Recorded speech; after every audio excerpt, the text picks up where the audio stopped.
Assalamu alaikum everyone.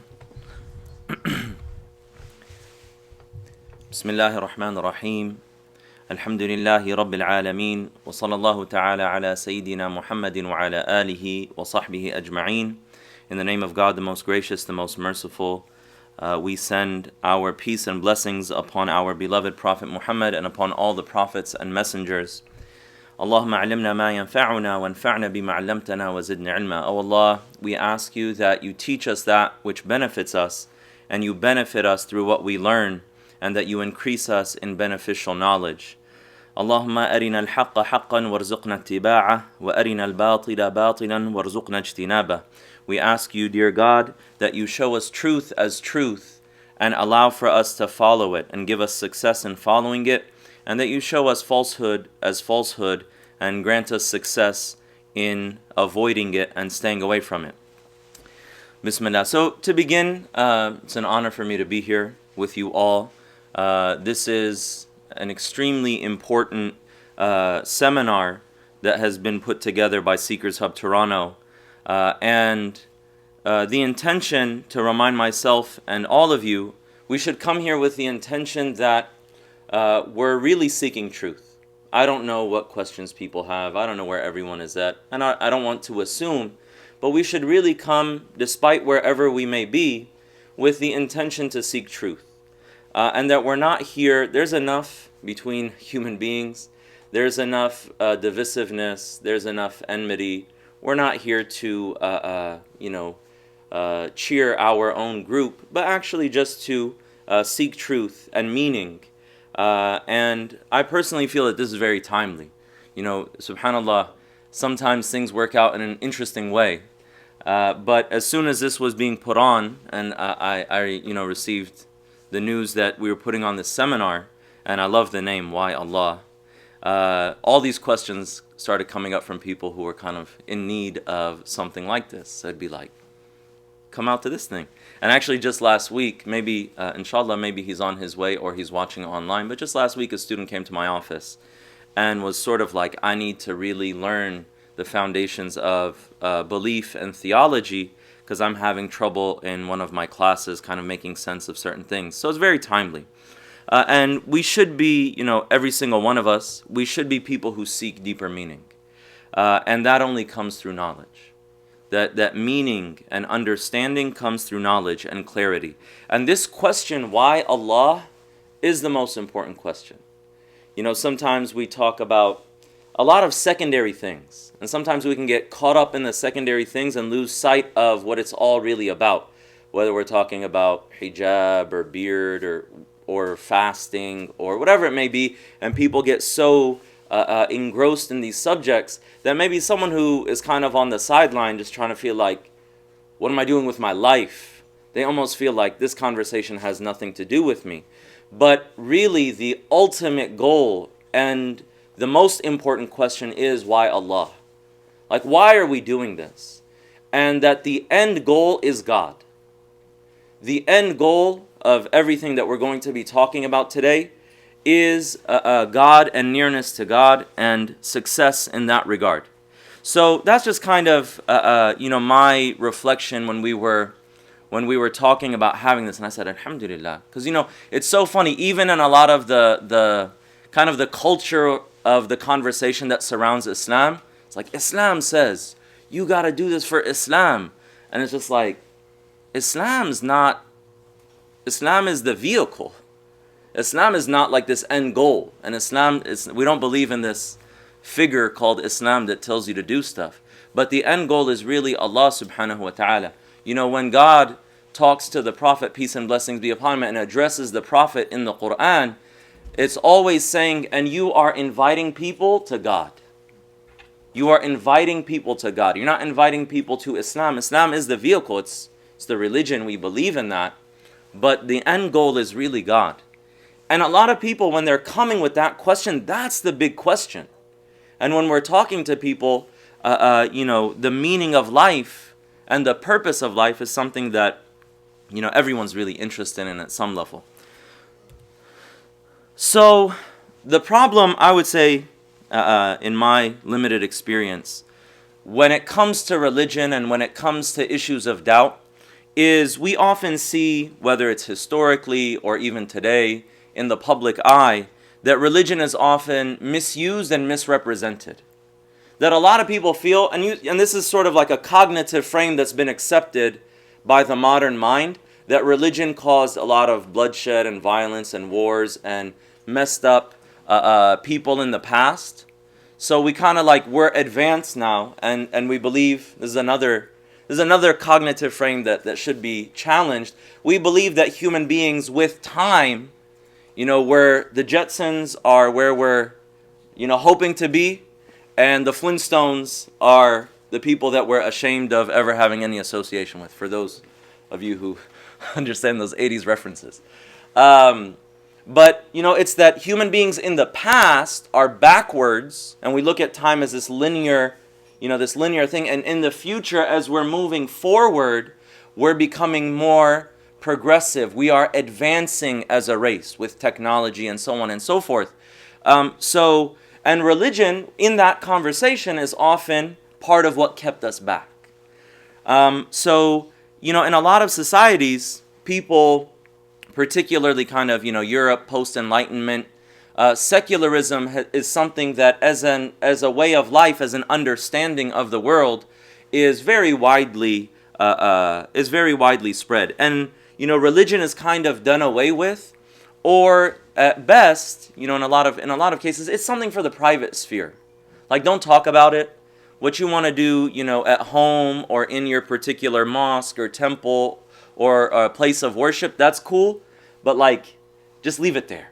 We don't really want to talk about it in the day-to-day life. And, as Karl Marx said, he said that religion is the opium of the masses, right? And sort of this anti-religious rhetoric that was growing with time is that religion is the opium of the masses, and it's a way to control the people and keep them backwards and so forth. And that's something that even in popular culture, it's become like the standard. That's what religion was used for. So even when you see religious figures, they're usually people who are manipulative. They're trying to get control of other people, and that's in popular culture. But you have to ask the question, if religion is the problem, what's the alternative? And Karl Marx said, religion is the opium of the masses. If we really want to be honest, the alternative isn't that great either. And as a friend of mine told me, he's a good friend of mine, I won't say his name, but he was working in Procter and Gamble, some big, corporate company. He was at the top of his game for a long time, and he left that all. But he said, when I was working there, he said, I really believe if people didn't have, if they didn't get drunk, then a lot more people would be committing suicide.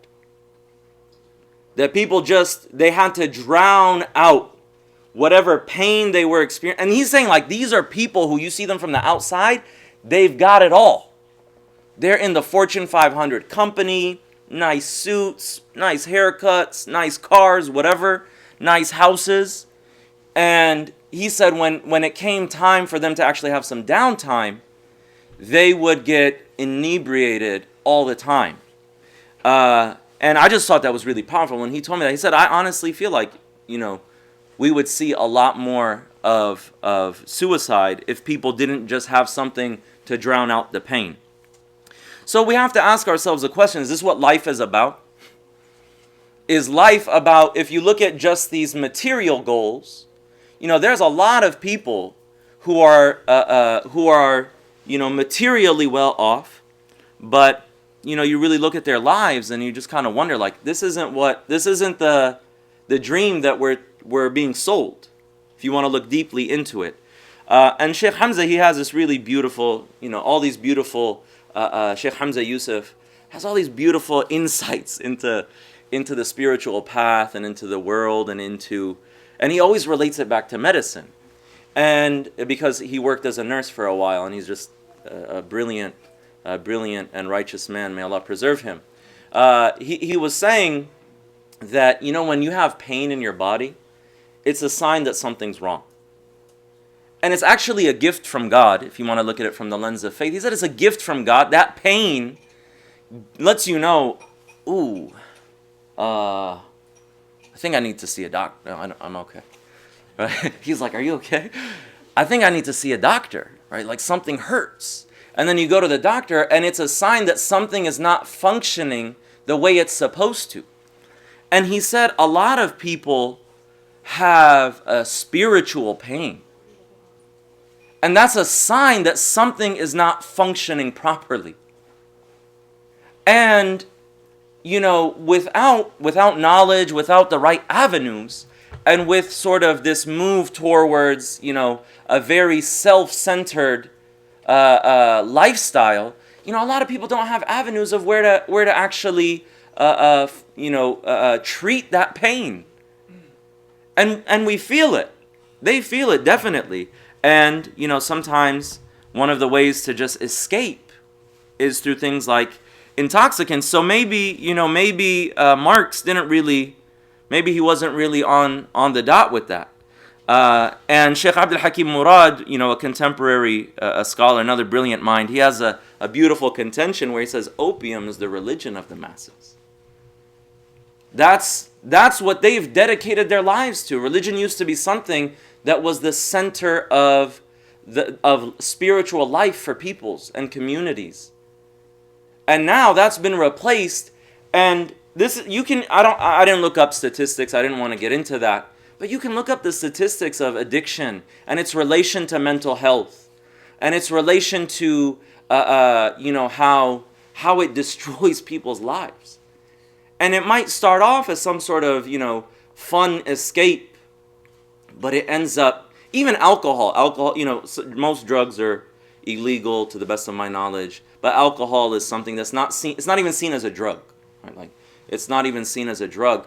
I saw this documentary where this guy was having an intervention, and he was addicted to alcohol, and it scared the living daylights out of me. Like, the guy was not good, and you had to see his family.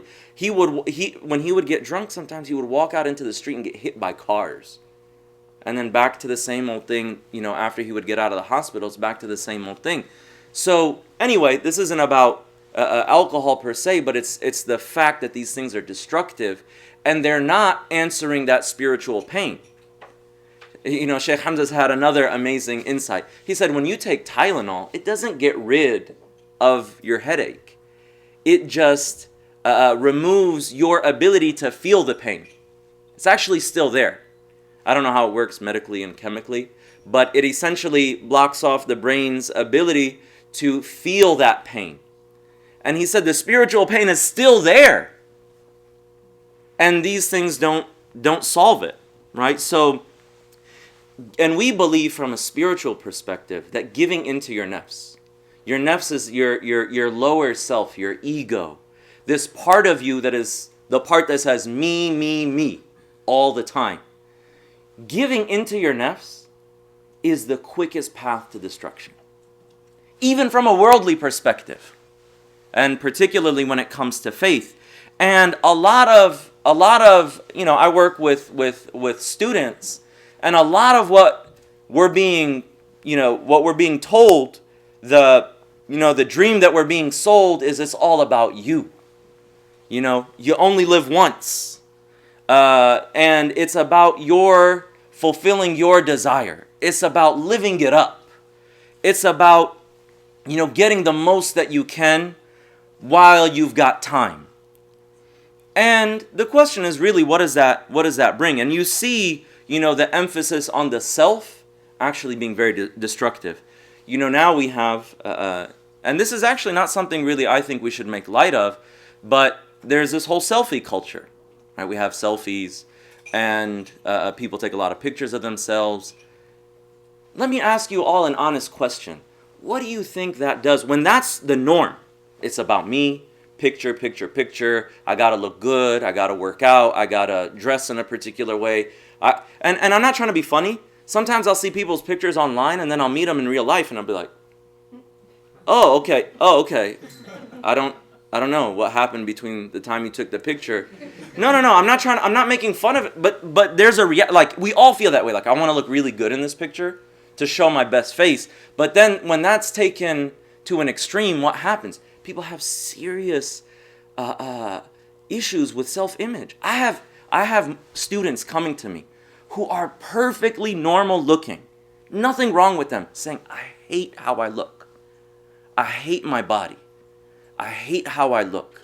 Even when I get compliments, it hurts because I hate how I actually look. And it's just like, man, like what is this actually leading to? You look at the emphasis of the self on morality.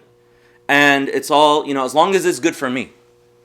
As long as it suits my needs, I'm cool with it.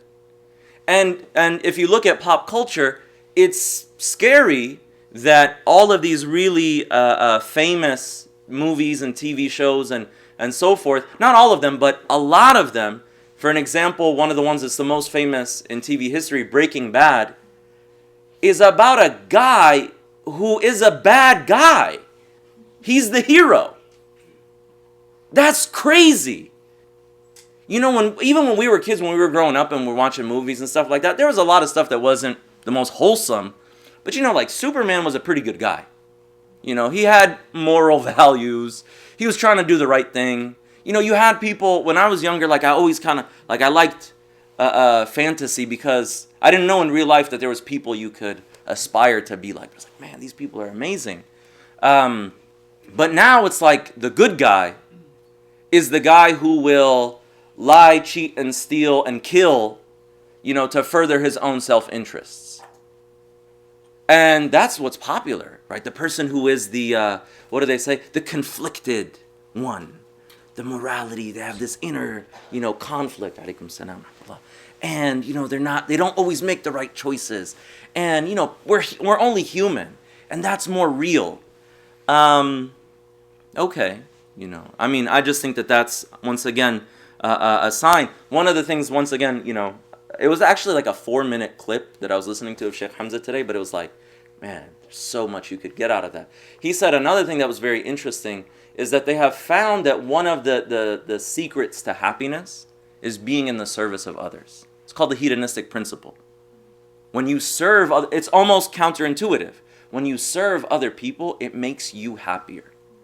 And when you serve yourself, and it's just about you, me, what's good for me, it doesn't work out that way, right? Once again, it's something that doesn't necessarily have, good results. You look once again at the self-centered nature on marriages, and marriage, and not just marriage, but family, kind of in a larger sense, is the building block of society, of community. Of values and morals and healthy emotional states and so on and so forth. You have something like pornography, which is just destroying marriages. Hey, it's about what makes you feel good. Well, maybe that's not what's best for you. So, I really think that this quote of Sheikh Abdul Hakim Murad, of sort of flipping the quote of Karl Marx on its head and saying, well, maybe these kinds of things that kind of give people adrenaline rushes, this excitement that they're looking after, this way that they're trying to give into their nafs, to their lower self, maybe that's what they've substituted. And I would argue, personally, people are free to disagree, that it's not working out very well. What does God say in the Quran? It's a beautiful verse about sort of this lifestyle, turning away from God, turning away from divine guidance and revelation. That God says, أعوذ بالله من الشيطان الرجيم, أو كظلمات في بحر لجي يغشاه موج من فوقه موج من فوقه موج من فوقه سحاب ظلمات بعضها فوق بعض إذا أخرج يده لم يكد يراها ومن لم يجعل الله له نورا فما له من نور. That, a person, and this is a spiritual reality, that it is like shadows in the deep sea, covered by wave upon wave, with clouds above. Like, This is a really powerful image that is being given to us. Wave, if you're deep underwater, you don't get a whole lot of light.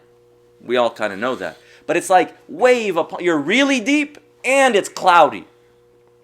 And it's so dark that if a person holds out their hand, they can't even see it. And that's how I would argue people feel when they're just distant.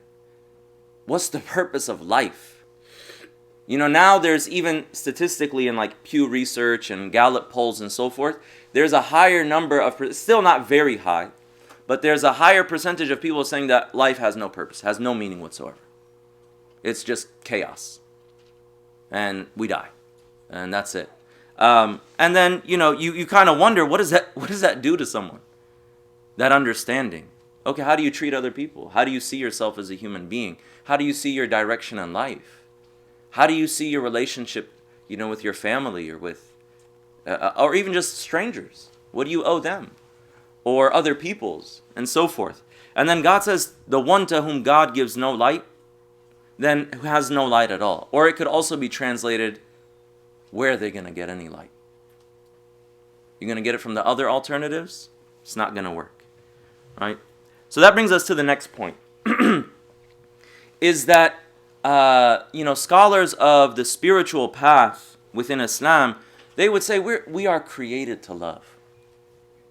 We are created to love. And I think one thing we can all agree on is that human beings focus a lot on love. That we have this innate, as Dr. Umar Farooq Abdullah says, that we have this innate religious inclination as human beings, that the human being is a religious creature by nature.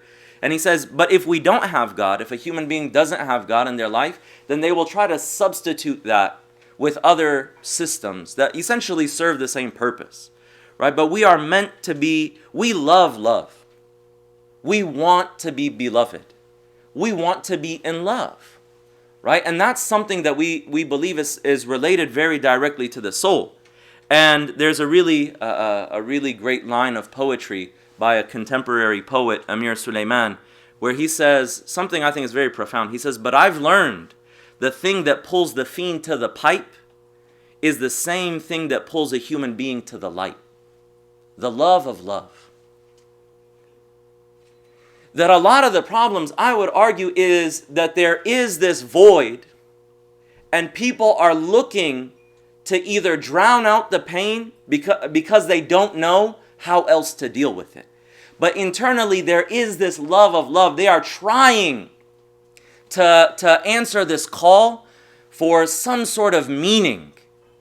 And in the absence of that, it only leads to things that are unhealthy. So the question is that, you have people who are, seeking highs. And it's just like, oh my God, I saw these amazing, it was the most amazing feeling. And then they chase that for the rest of their lives. Or people who are adrenaline junkies. It's seeking something. They're seeking something in their soul. But they're just looking for it in the wrong place. So the question is, how do we go about that? And that comes back to the nature of the soul. We as Muslims, we believe that we have souls. That the human being has a soul. And as Imam al-Shafi'i, one of the great scholars of the Islamic tradition, as he says, أنت بالروح لا بالجسم إنسان. That you are by your soul, not your body, a human being. That the soul is what is that is our being. That we believe that the body is made from the earth, and that when we transition into the next life, that the soul remains, but the body, in most cases, will just stay with the earth. But the soul remains. And they say one of the analogies that God has given us in creation to understand that is when you go to sleep. Your body is motionless, but you're experiencing things. Right? And some people say that's your mind working and so forth, but the reality is that there's something else to you other than your body. There's something more other than just your body. And we also believe that God put something within our souls that agitates us to all of these things. Seeking. that agitates us to seek. And God says in the Quran, وَإِذْ أَخَذَ رَبُّكَ مِنْ بَنِي آدَمَ مِنْ ظُهُورِهِمْ ذُرِّيَّتَهُمْ وَأَشْهَدَهُمْ عَلَىٰ أَنفُسِهِمْ أَلَسْتُ بِرَبِّكُمْ قَالُوا بَلَى شَهِدْنَا أَن تَقُولُوا يَوْمَ الْقِيَامَةِ إِنَّا كُنَّا عَنْ هَذَا غَافِلِينَ. Prophet, tell the people, when your Lord took out the offspring from the loins of the children of Adam, that we believe as Muslims, sort of metaphysically, that we all stood before God. We all stood before God. And that God made them bear witness about themselves, and He said, am I not your Lord? And that everyone responded and replied and said, yes, we bear witness. So you cannot say on the day of resurrection, we were not aware of this. Why? Does anyone remember that? Oh, okay. I was like, mashallah. That's cool. No. It's possible. I have yet to meet someone who said yes to that, but it's possible. The reason none of us, someone would say, I don't remember that. What are you talking about? The reason that we don't remember that is because it's not a worldly memory. It's not a memory that's stored in your brain. You didn't have a brain at the time, a physical brain. But it's something, that memory is stored in your soul. And that is that agitation that pushes people to seek. So, it makes people wonder. That's why people ask the question, why am I here? What's the purpose of life? What's the meaning of all this? And it actually makes people who are sensitive, why do these things happen in the world? What's going on? I don't get it. I want to, but I just don't. Someone give me the answers. Where do I find the answers? Right? So that's kind of what agitates people to those kinds of questions. And we believe that, the purpose that we were meant to fulfill, that will calm that agitation, is through knowing our Lord. And knowing our purpose, and we believe that revelation is essentially the guide on how to be fully human. The guide on how to live in a way that you find what you're seeking, and you have clarity, and you have direction, and you have meaning. So that even when you see things in the world that are ugly, or even when you go through something that's heavy and painful, and the world it has its fair share of those things, that you know how to deal with it, you know how to understand it. You know how it empowers you to be able to process all of that in a way that's healthy. And as one of the scholars of Islam said, there's a sadness in the heart that can only be removed by intimacy with God. There's a sadness in the heart that can only be removed by intimacy with God. And I know many people, I was raised as a Muslim by my parents, but I know many people who've become Muslim and who said that we were seeking all of these things, whether it was fame or power or relationships or drugs or whatever it was, and that hole was still there. And sometimes it only made it worse, because you wake up the next day and you're like, man, I feel terrible. Like, what kind of fulfillment did I get from that? So he says there's a sadness that can only be removed by intimacy with God. And that's why some of the sages of Islam, they said if kings and princes, the people of worldly accumulation, if they knew the pleasure, the ecstasy we experience with intimacy with God in the middle of the night, they would fight us for it. They would be like, that's what we want. That's what we're looking for. You got that? No, we're the ones in power. We should have that. That's all of this whole pursuit is for that. And we still haven't found it. But it takes work. It takes work. And that's why, and I'll end with this, inshallah, God says in the Quran, فَفِرُّوا إِلَى اللَّهِ. فَفِرُّوا إِلَى اللَّهِ. So quickly flee to God. That's what it's all about.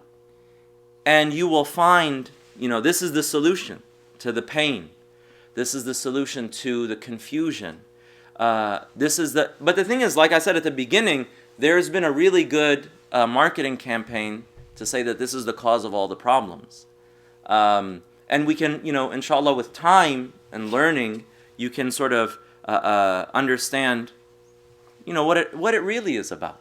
It's not about power. It's not about control.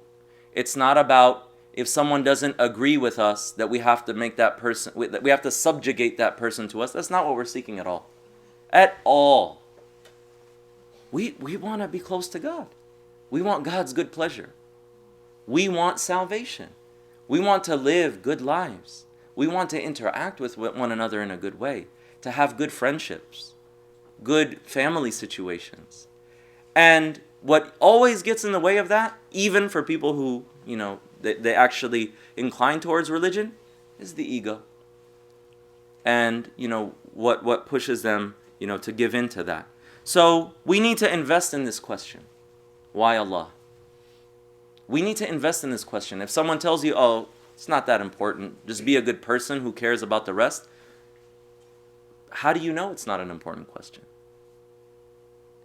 So many human beings throughout the history of existence have invested a lot of time in this question. So, we should also invest in this question as well. And my hope and prayer is that this seminar, inshallah, God willing, will give some clarity and answers. So I look forward. This is just sort of setting up the foundation. And we're very fortunate that we have, honestly, I'm not just saying this, we're very fortunate that we have someone like Sheikh Faraz in our midst to really, when you see Islamic scholars, I'm not just saying this. I grew up in a Muslim country. I was a kid who would just go to Salat al-Jum'ah and daydream because I just couldn't listen to the khutbah, just daydream. Like, oh, it's over? Okay, cool, let's go home. Like that. And I was one of the people who just, I drank the Kool-Aid, so to speak, of, oh, this is all backwards, whatever. And then you start to see these rarefied human beings.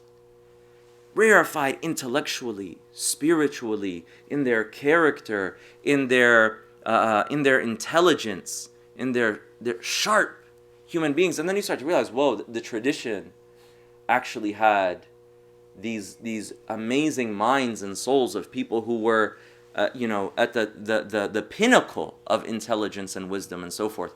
And Sheikh Faraz is someone who expresses that and reflects that and can give you access to that.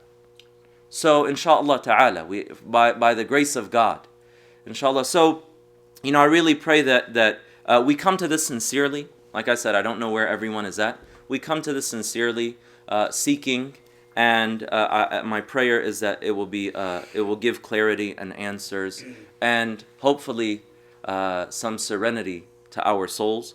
وصلى الله تعالى على سيدنا محمد وعلى آله وصحبه أجمعين والحمد لله رب العالمين.